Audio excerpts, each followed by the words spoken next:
Всем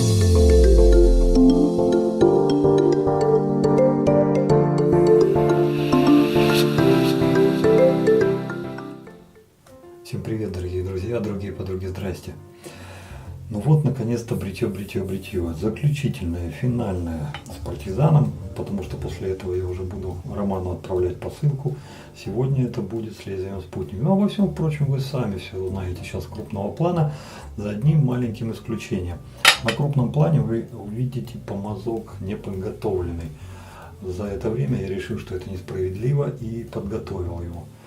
Ну, я не знаю, увидите, не увидите, насколько он распушился и как он приятно стал выглядеть. Он уже успел высохнуть. Ну, то, что вы сейчас увидите на крупном плане, это его реинкарнация прямо из коробки. А здесь он уже, огурец молодец и готов к бритью. Так, короче, не буду вам зубы заговаривать. Идите смотрите, а я начинаю.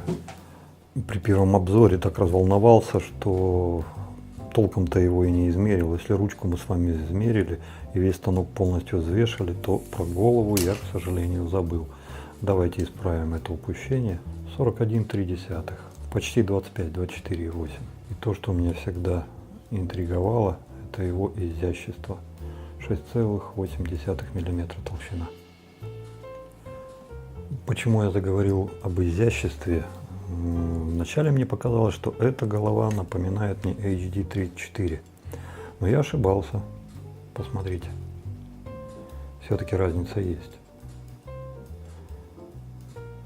ну и довольно существенная.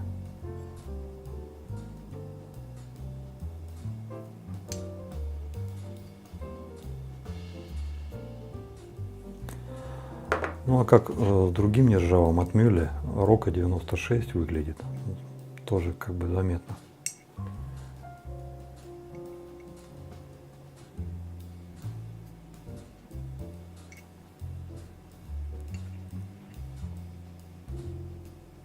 Кстати, у них у обоих есть схожая черта, ручки полые, потому что при таком объеме ручки Рока не мог бы весить так немного, тоже полая ручка, скорее всего, очень сильное подозрение. И как я обещал в предыдущем обзоре, поставим лезвие спутник, это один раз схоженное. Я думаю, что для моей шкурки у него максимум 4 раза можно было бы побриться, поэтому то, что мы сейчас поставим, это как раз заусенки все поздирали с него. И это будет правильно.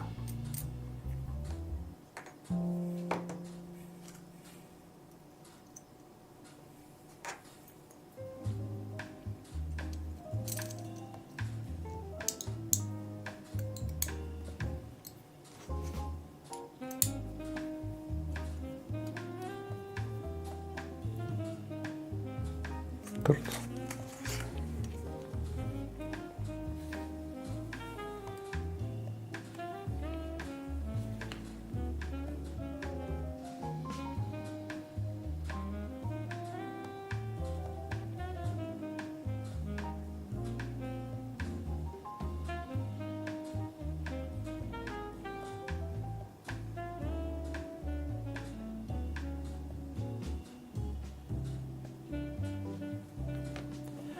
Мыльно-пузырная часть сегодня будет у нас такая от банды, заговорщики Александр Казенов и Костя с Ганзы.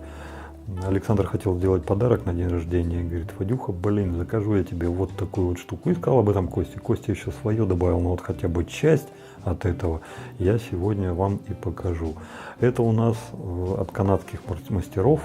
Линейка называется Blue Barbershop Razor. Это мыло.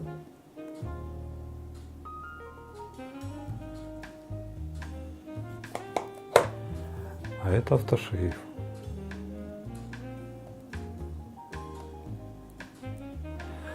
Появилось это все достаточно просто, как сами канадцы это объясняют. Им всегда нравился голубой Флойд. Ну а потом, когда он пропал, ну они не хотели делать что-то свое, потому что голубой Флойд был. А когда он пропал, они решили, что у них руки развязаны, и вот стали что-то мараковать, и вместе с французскими там какими-то ребятишками взяли, замутили и сделали вот это. Насколько это будет соответствовать старому доброму Флойду, мы совсем скоро узнаем, а пока давайте начнем с мыла. Пластиковая коробка, достаточно фактурная, при стоимости изделия в районе 10 баксов принципе-то нормальная вполне себе коробка. Мыло твердое. Про запах. Запах песня к голубому автошейву никакого отношения не имеет, но он песня, ребята, песня, стопудово песня. Вот сейчас вот и будем им бриться. На коробочке What the Pack. По простоте душевной я вначале прочел What the Puck, думаю, ну что это? Ну а потом пак, шайба. It's shaving soap, это мыло для бритья. Ну вот тут мужик, это не смороженка, не путайте, это помазок, и вот он сейчас бриться собирается. Ну такая какая-то игриво-комиксная этикетка. Ну, честно сказать, мне такие не нравятся. Ну, почему нет? Люди вот захотели, чтобы так было. Ну, пускай так будет. Автошейв. Не знаю, что по запаху, но манера подачи чисто канадская. Вот эти вот фунфырики мавериковские из-под американской водки, стеклянная алюминиевая пробка. Той, знаете, роскошной раздольности, разудалости голубого Флойда 400-миллилитрового здесь, конечно же, нет. Ну и цена соответствующая. Этот баллон тоже где-то в районе 10 баксов, но объем уже не тот. Если Флойд, свой Флойд я брал за $17, 400 миллилитров, ну это когда было, то здесь 100 миллилитров уже за 10 баксов. То есть умножьте на 14, на 4, чтобы получить 400 миллилитров, вот уже получаем 40 баксов. Это если, допустим, взять эту жидкость и перелить 400 миллилитровый фунфырик, то стоимость уже маленько себе можете представить. Что же по запаху, ну, узнаем чуть позже. А дозатор здесь есть, все как положено. Мы с вами уже пробовали такие дозаторы, и они вполне себе адекватно, вполне себе нормально работают, надежно. Ваша жидкость испаряться не будет, сумку бросить можно, не протечет. В принципе, хорошая, надежная, нормальная упаковка. Помогать же сегодня будет помазок. Помазок от компании Яки. Не знаю почему, ребята, но мне как-то, знаете, он в башку запал, потому что, скорее всего, вот из-за ручки. Никак не ожидал, что вот такая вот ручка может мне понравиться. Но она действительно нравится, потому что я вот его в руках держу, и я ловлю какой-то кайф от этого, от самой формы. Она здоровая, она шестигранно-квадратная, вообще не какая-то непонятная, но она так, сука, хорошо в руке лежит, извиняюсь за французский. Просто вот именно поэтому я его, наверное, схватил. С одной маленькой оговоркой, помазок я не приготовил. Последние дни сложились напряженные, даже он со стримом профукал. Поэтому сейчас будем все так с кондачка. Вначале его, конечно, промоем, а потом мы с вами все-таки побреемся. Первичный осмотр каких-то ярких таких выпадений не обнаружил. Вот один вылетел. А это что такое? Нет, не хочет вылетать. Упругость, набитость мне нравится. Нравится, интуитивно чую, что он в принципе-то в работе должен быть хорош. Вот насколько хорош, это мы пойдем побреемся, узнаем, пока нравится. Габариты. При внешней распушенности 29 мм, сами Яки указывают его как 26. Конечно же, логотип на ручке тоже есть. Ручка 58 мм и 58 мм длина узла. Такой пропорционально развитый товарищ. Ручка сделана из акрила какого-то. И он кофейно приятный, он такой с внутренним каким-то там свечением, там какие-то разводы есть. Интригует, такая кофейно-коричневая направленность. Форма нетривиальная, таких раньше не встречал, душевно приятная. Вот интуитивно его удобно держать, приятно в руке. Там, где у меня большой палец обычно располагается, нет вот этих вот граней. И как раз вот в эту проточку у меня палец-то и попадает по кайфу. Реально приятно. Ну а сам узел при диаметре 26 и высоте 58, это должен быть такой сбитый товарищ. Соплей уж точно не будет, а насколько будет эффективен, побреемся, узнаем.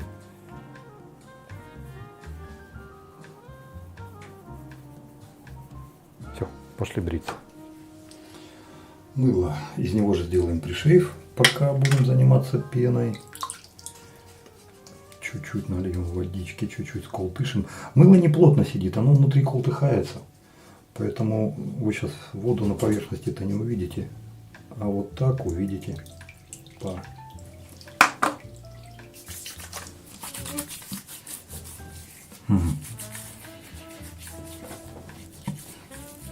По запаху далеко от Флойда.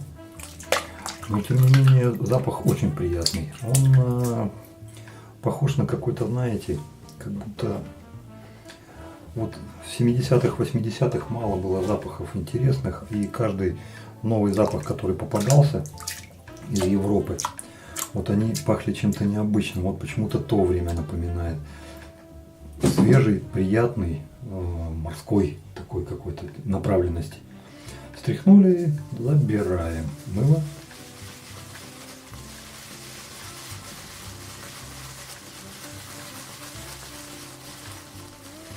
Помазок не очень-то стремится плющиться.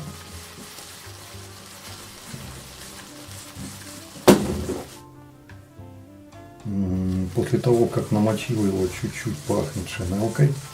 Не особо. На сухую вообще не пах.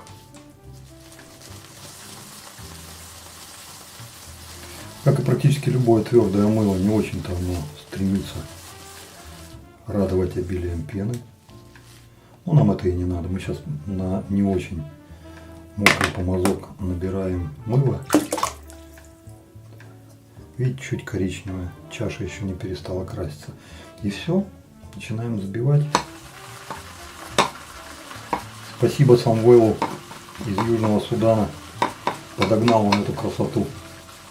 Помазок держать удобно. Сидит уверенно. Хоть это и акрил, но в руке не скользит. Так, смотрите, что у нас получилось. Нифига. То есть берем чуть-чуть, 10 капель.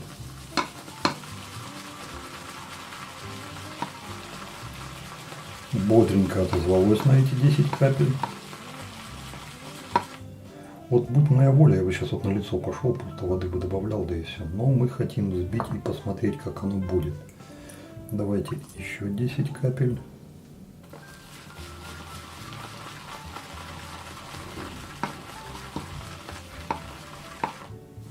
Угу.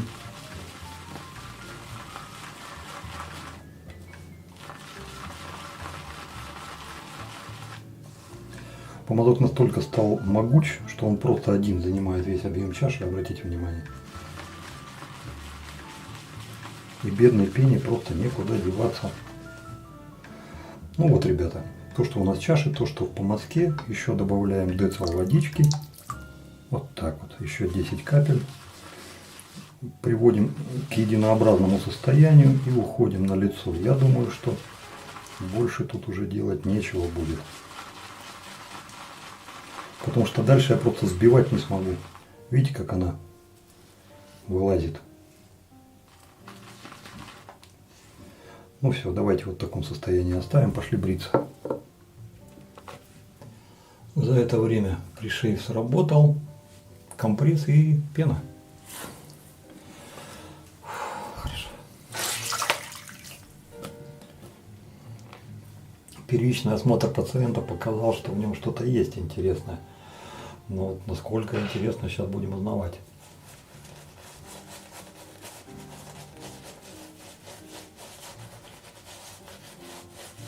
Вы знаете, эту фигню я угадал еще, когда его подготавливал.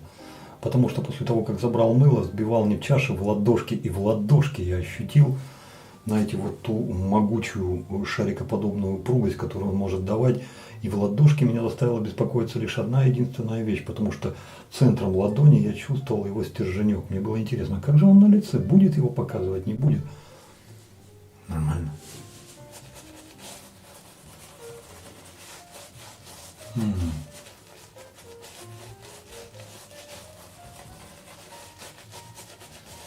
Густовато. Надо водички. На помазок прям добавлю.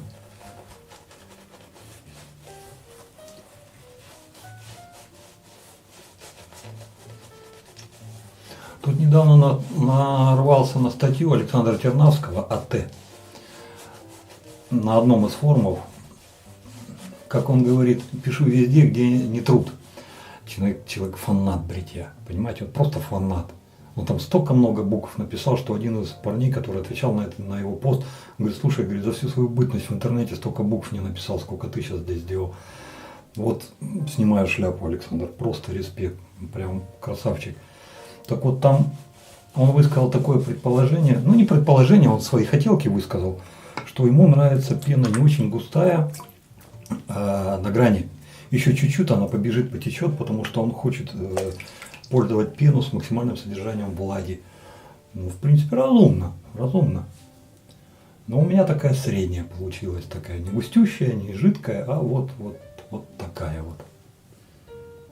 Вообще, мне главное, чтобы она выглядела хорошо и станок хорошо скользил. А еще, чтобы приятно было бриться. И чтобы запах был такой приятный во время бритья. Вот, а так, я как-то по чуйке навожу, я вот этих канонов как-то вот так правильно, так, я не знаю, вот как внутри сидит, вот так делаю. Сегодня может быть такая, завтра такая, я хз, как-то вот. Не, ну статья у Александра полезная.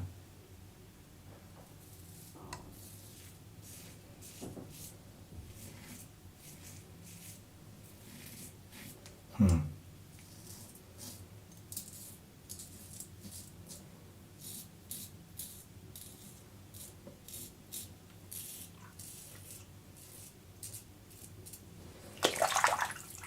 Не, ну с этим мне больше нравится.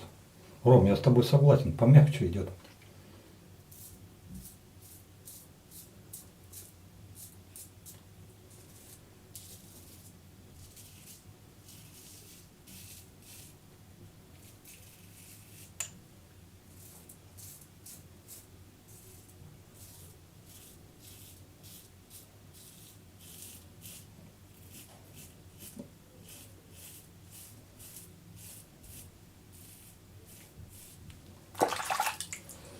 Ну, мыло, да, есть. Я бы не сказал, что много, где-то на трояк примерно. Ну, как-то так.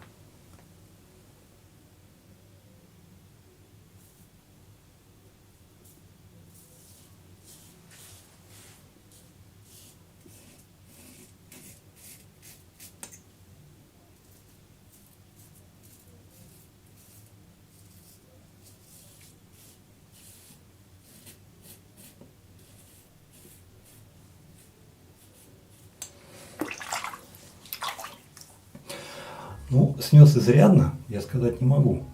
Но, судя по всему, этого и не надо. Потому что после первого обзора я разговаривал с Арманом, ну, хозяином станка. Он говорит: Вадим, не верим, он звездит. Ты, говорит, вот первый проход сделал, и типа он там немного снял, и начинаешь на второй уже поддавливать, чтобы уже нормально он был, а хрен-то там. Он тебя кусать начнет, потому что, говорит, он дураком прикидывается.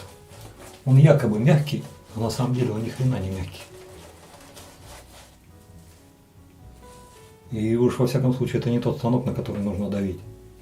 Ну, поддавливать, знаете, не давить, а поддавливать. Ну, сейчас мы попробуем его теорию проверить. Помазок нравится. С мылом, ну, пока чего-то особенного такого, ребят, не вижу. Запах во время бритья отсутствует. Ну, он слабый. Вот тот запах, который в баночке, а обалденный, шикарный, нет. Вот тут вот сейчас вот как-то ёк, нету ничего.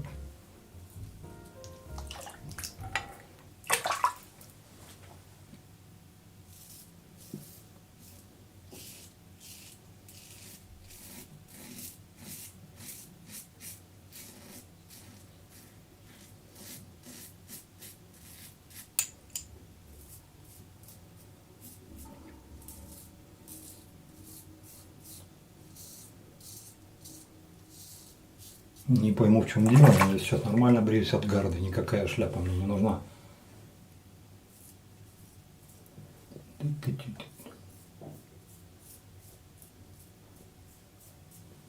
Извиняюсь.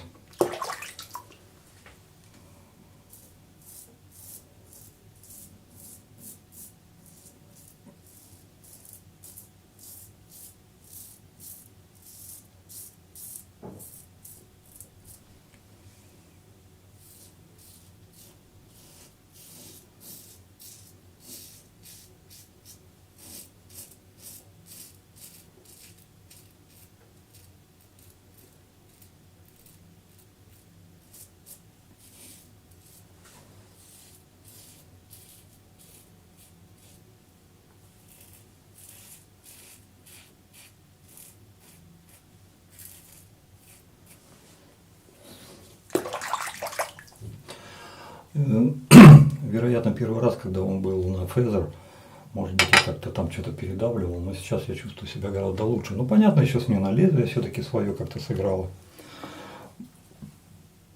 Мыло еще ни разу не брал с баночки. Сейчас на третий проход давайте все это заберем.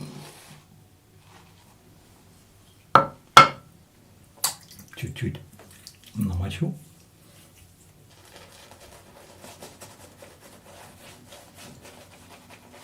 Не пойму, то ли мыло само по себе такое, то ли помазок все схомячил. Скорее всего, по первости помазок. Он еще ни разу не гугу. Первый раз на серьезном деле. Жадный, пена, все мое. Вот и сожрал, сука, все.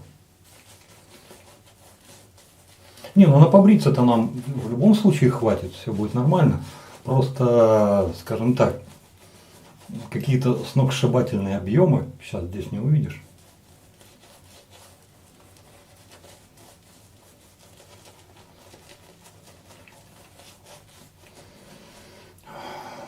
Ну, помазок хорош, хорош.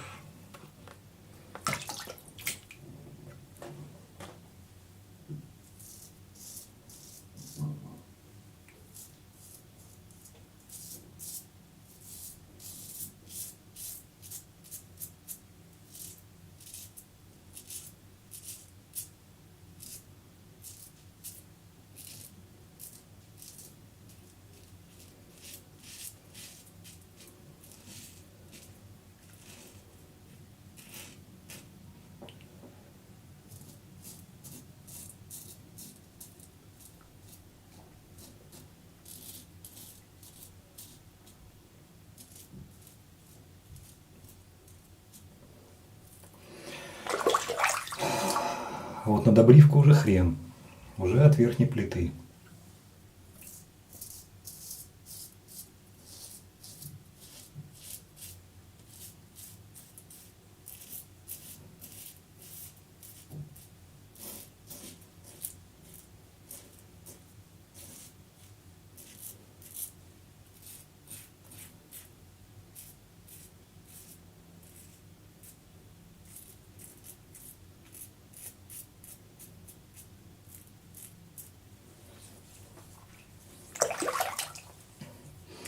Ну, сказать побрил великолепно не могу, потому что еще будет добривка в этих проблемных местах. И вот здесь, на удивление, почему-то. Хотя здесь нормально. Давайте сейчас быстренько добривку пройдем.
Ну вот и все.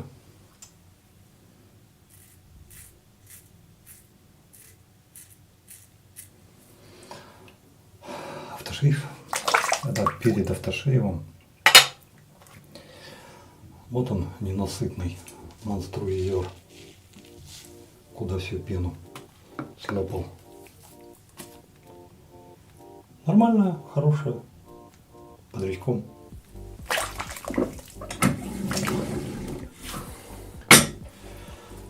После бритья в теплом полотенце просто по кайфу сидеть. Ну, или в холодном. То есть, кому какая температура нравится. Релаксируешь и отдыхаешь. Кто-то из новичков спрашивал про алунит.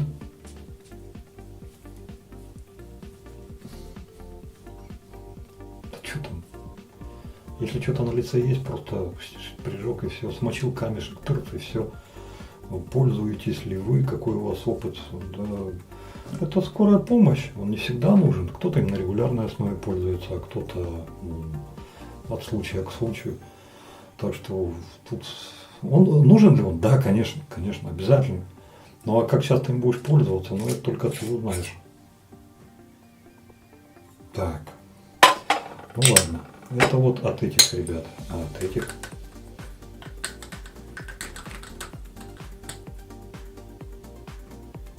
Ну не. Ну даже из банки уже по-другому пахнет. Ну, совсем. От слова разные.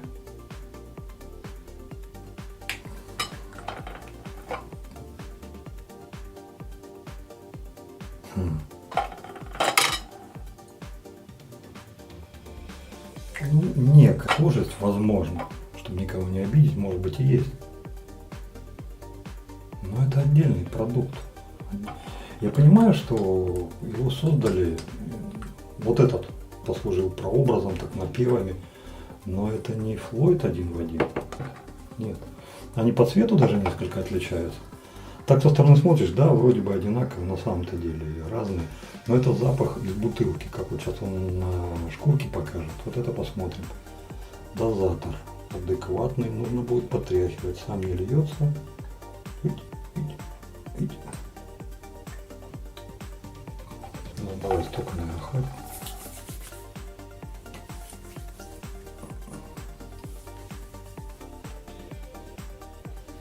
Не понимаю. То ли меня станок зашибись побрил, то ли еще что. Даже не капает нигде. И поорать-то от души даже повода нет. Ну хотя алкогольный, это несомненно. Не, ребята, не, они разные. Нет, но тот, кто находит сходство, я рад за них, значит они уже что-то свое нашли. Но лично для меня синий Флойд и этот сплэш, они разные. Этот, он хороший, реально хороший, я бы его выделил в отдельную линейку, потому что сам по себе запах не рядовой, и в каком попало, вот так вот в каждом подкат пошел, так знаете, тык-тык-тык-тык. Вот эта спиртовость сказывается. Судя по тому, как вот это здесь работает, тут спиртовости, наверное, ну градусов-то не меньше 60-70, это точно. Уходовые, да, есть, на лицо они попали. Сейчас я их чувствую в виде такой тоненькой пленочки. Как долго продержится, узнаем скоро. Пленка приятная, не раздражающая. Мазаться не будет, но я-то осознаю, что она есть. Запах.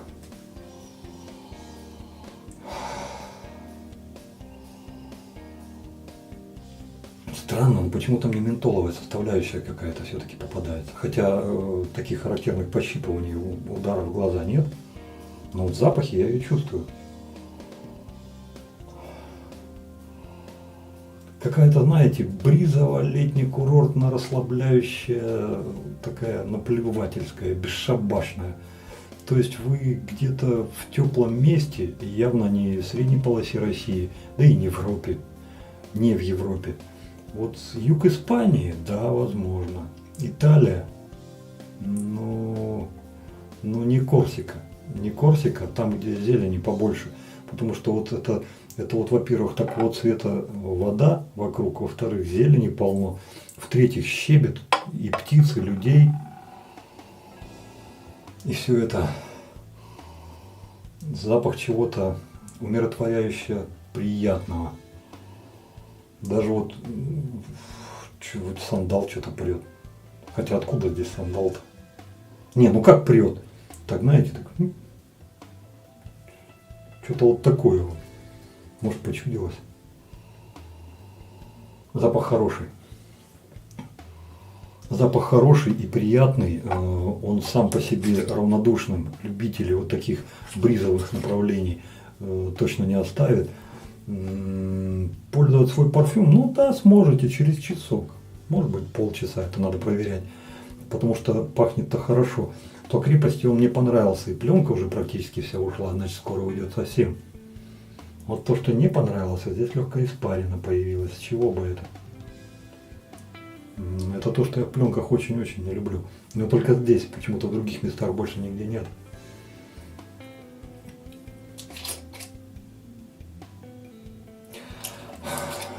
Ребят, раз уж на автошейве остановились, несомненно, автошейв хорош. Хорош и обязательно найдет своего потребителя. А его знаки равенства между синим Флойдом и им, на мой взгляд, преждевременно. Я бы такого знака равенства не поставил, это уж точно. Сейчас-то уже что? Что вы мне говорите? Это два разных продукта. Нет. Ну вот это да. Вот это как дыш. И все, и хорошо. И дело даже не в объеме. Хотя и в нем тоже. Ну вот, узнаю брата Колю, ну. Или Федю, кто там был из родственников, напомните. Ребят, автошейв не дешевый. Несомненно качественный, несомненно найдет своего потребителя.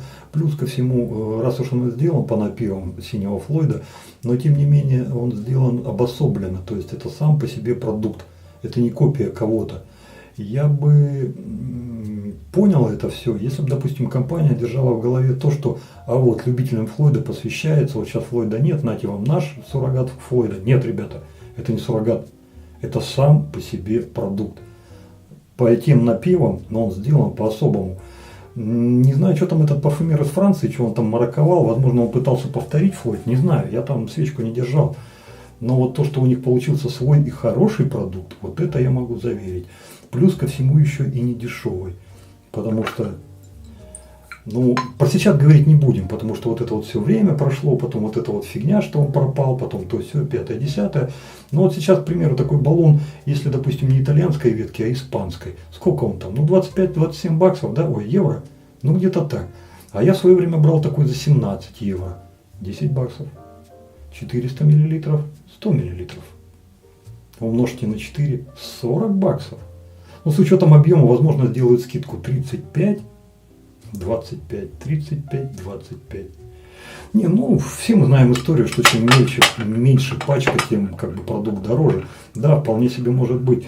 Но вот ценник все-таки не дешевый. Кости это, по-моему, там в районе 800 рублей стоит на Ганзе. Ребят, продукт хороший.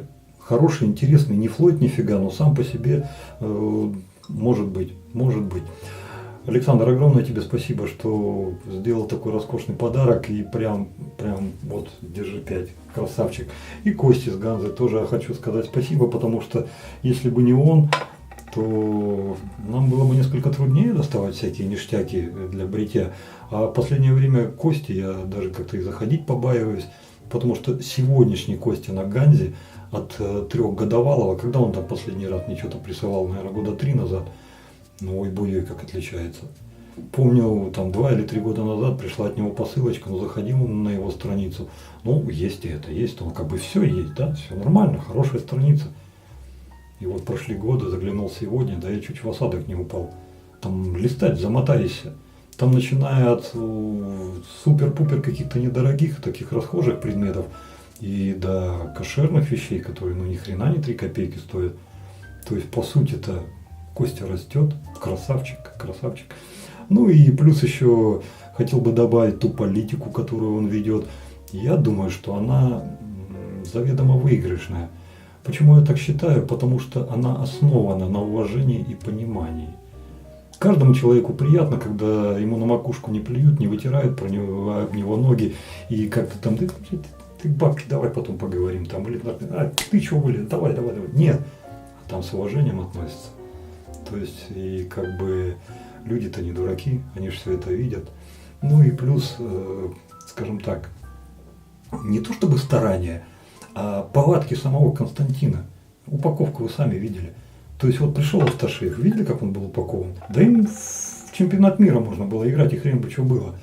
Вот кто его так заставляет делать? Никто, он сам решил. А кто его заставляет конфетки всякие подбрасывать, ё-моё. Мне теперь жена бегает, спрашивает, кто тебе такие конфеты дал, вот иди чё. Ну я сказал правду, она говорит, а где еще?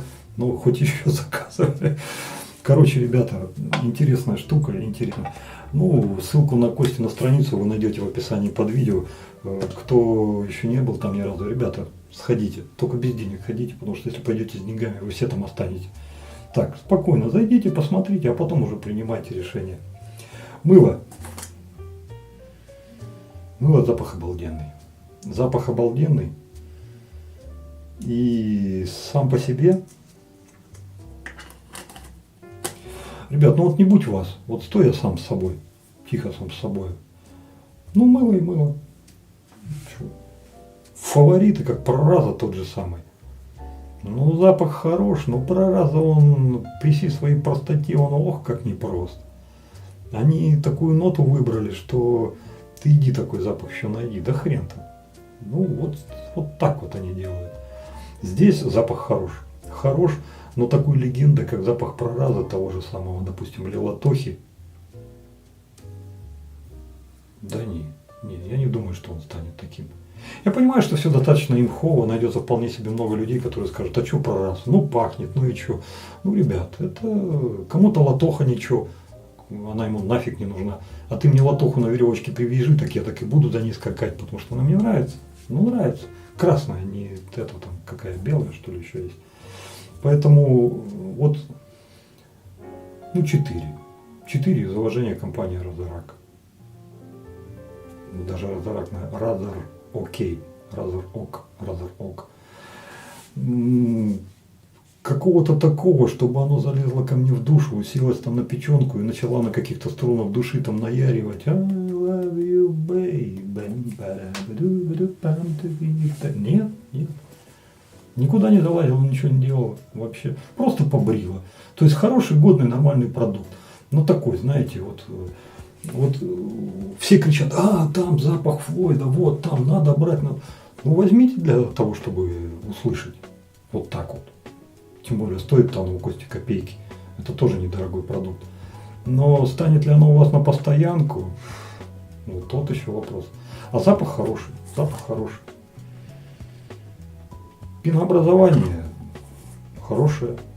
Пену держал. Да, в принципе, тоже нормально. По скольжению, ну, так, знаете, тоже так удовлетворительно. Но тут еще с помазком надо разбираться, потому что он молодой, горячий, он ненасытный. Он там сколько сожрал, там все в засос все тянет, там, может, он и смыло все вытянул. Тут надо на другом помазке еще пробовать. А побриться нормально, скольжение тоже. Поэтому мыло крепкое, 4. Без каких-то там, знаете, там салютов. Привет, мальчишу и все такое прочее. Хороший продукт, нормальный. Помазок. Мазок лишний раз подтвердил то, что я и раньше-то знал. Яки делают годный, качественный, хороший продукт. Это просто еще одна реинкарнация яковского барсука, но другой ручкой. Гораздо более сильно отличной от всего того, что они делали раньше. Ну, сами посудите. Вот. Отличная ручка, хорошая. Да, великолепно. Вот это вот ночь, Млечный Путь. Зашибись. Ну, а здесь посмотрите. Ну, что там у нас еще есть такое показать? Ну, это DS Косметик. Ну, вот. 2 китайца. То есть при стоимости 2000 с хвостиком, сколько там, 32 бакса, то есть там 200, по-моему, или сколько он. Вполне себе годный продукт, который можно рассматривать один из к приобретению. Потому что, ну, за 2000, допустим, в Европе вот такой помазок диаметром 26, да? Да, 26. Ну, я думаю, что маловероятно вам удастся взять. А здесь все-таки от производителя. Вот та упадническая, скажем так, составляющая, которая у меня раньше была по китайцам, благодаря якам и другим компаниям, ну да, она развеялась. У меня уже нет того, что Китай фуфел. Поначалу было, ребята, было. Я был ярым противником Китая. Потому что я 3 раза в общей сложности 60 баксов туда отнес, вот 3 помазка брал и 3 раза обжегся. Ну, 4-м, ну это что, ты даун или контуженный, чтобы 4-й раз на грабли наступать. Так пацаны только в бубен не стучали. Иванов, блин, вот попробуй. Ну, достучались, попробовал. Ну, понимаю, что киты выросли, что у них тоже бывают хорошие вещи. Это одна из них.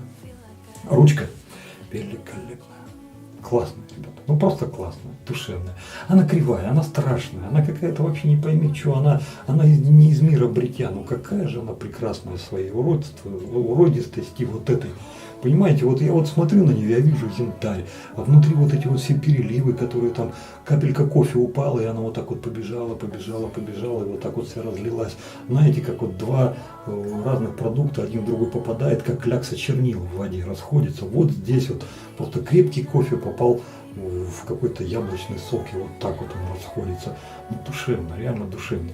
Несмотря на вот эту вот пентаграмму, или как он, вот этот шестиугольник называется, держать офигеть, как удобно. Просто офигеть. Он просто вот держишь его, и как пенек какой-то, знаете, боровичок такой, вот такой, и все. И он никуда из руки не прыгает. Узел. Ему нужно еще пройти период адаптации.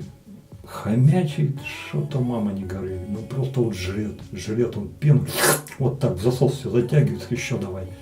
То есть его надо накормить. Накормить, поработать им, пускай он там маленечко вальяжным станет, распушится, уже такой, знаете, более пофигист станет вот такой вот. Вот тогда уже, да, тогда он уже начнет работать. Ну а так, по сути-то, это его серьезный замес под номером 2.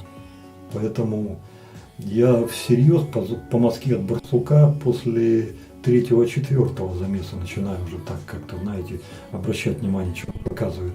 Потому что точно знаю, что ни в первом, ни в втором, ни в третьем толку от него не жди. Ему нужно в кондицию войти. Это как рысака, держишь там ахалтыкинца. Меня пацаны научили, я теперь знаю, как говорить. Держишь его где-то в конюшне, там год, 2, 3, 5, а потом выпустил на волю. Да он пока зараза не наносится, ты его хрен куда поставишь, блядь. Он с такими фарами будет носиться, там везде все светить, потому что достоялся, стосковался. И этому еще нужно все наработать. Вот и все. Когда наработает, тогда поговорим. А сейчас крепкая, надежная, хорошая 5. Недорогой, качественный, отличный продукт. Хорошая штука. Ну так и что, станок. По станку, ребят, эмоции подостыли. Опять же, не без вашего участия.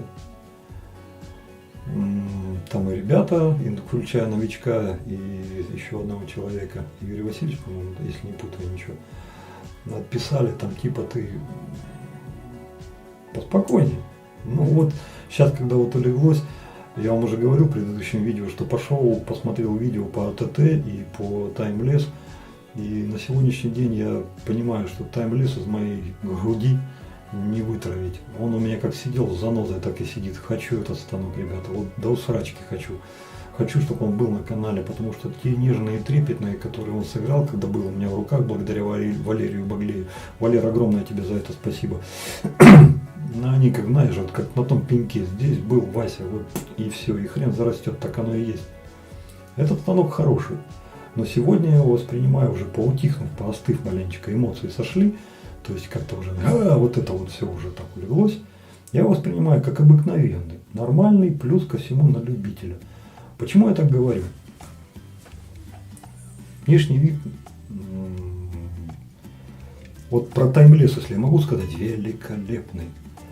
Ну, если я скажу то же самое про этот станок, ну, я покривлю просто, потому что внешне этот и таймлесс, они же все же отличаются. Там настоящее произведение искусства. Там и видели, какие головы, видели, какие ручки, то есть там ого! А здесь все просто аскетично. Вот если говорить про простоту и аскетичность, то да, в этом ключе можно сказать великолепно. Но все-таки они разные. То, что это качественное, годное изделие, это понятно как бы и без слов. Бреет, вот тут, блин, ребята, вопрос. Во-первых, бреет он великолепно, классно. Но только после того, как вы к нему привыкнете. Почему что? Во-первых, потому что так сказал сам хозяин. Роман только с 3-4 раза начал его понимать и стал на нем бриться так по-человечески. Но у меня такого времени нет. Со 2-го раза у меня, конечно же, стало лучше, чем с 1-го. Это стопудово. Но и во 2-й раз произошла вещь, которая мне, скажем так, я могу с этим мириться, но она мне не по кайфу. Потому что если 1-й раз, когда я брился, я 1-й проход делал от гарды, от гарды, 2-й, 3-й, они у меня были все от верхней плиты. Сейчас и 1-й, и 2-й от гарды, 3-й от плиты. Когда мало волосьев на морде лица, от гарды он не чувствует. Я не могу ничего собрать. просто как пешком по паркету, то есть вообще. А вот только если от крышки, вот тогда да, тогда я там что-то могу цепануть.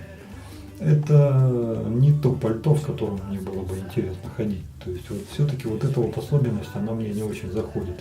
Ручка. Ручка не смертельна, но диаметр все же великоват для меня.